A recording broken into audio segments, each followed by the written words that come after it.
నమః. అందరికీ రథసప్తమి శుభాకాంక్షలు.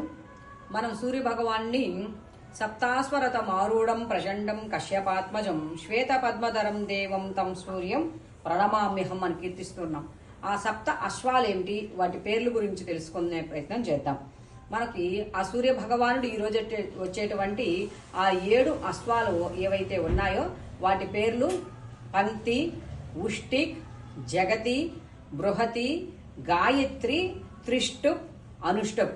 ఈ 7 నామాలతో ఉన్నటువంటి అశ్వాల మీద ఆయన ప్రచండ కాంతుల్ని వెదజల్లుతూ ఈరోజు మన భూమి మీదకి వస్తూ జన్మదిన శుభాకాంక్షలతో మనందరికి కూడా ఈ రోజు నుంచి మనకి శాస్త్రాల్లో మొదటి నుంచి ఉందే కదా, మనకి ఈ రోజు నుంచి కొంచెం ఎండలు కూడా ఎక్కువ అవుతూ ఉంటాయన్నమాట. అంటే సూర్య భగవానుడు కొంచెం మనకి భూమికి దగ్గరగా రావడం వల్ల కూడా ఇలా ఉంటుందని సైన్స్ ప్రకారం కూడా చెప్తూ ఉన్నారు. ఒకే కక్షలోకి వస్తాడట. అన్ని గ్రహాలు ఏవైతే ఉన్నావో అన్ని ఒకే కక్షలోకి రావడం వల్ల అవన్నీ కూడా ఆ శ్వేత పద్మాల్లా కనిపిస్తాయి. మిగతా రోజుల్లో ఆయన మాత్రం ఒకే చక్రం మీద ప్రయాణిస్తూ ఉంటాడంటండి.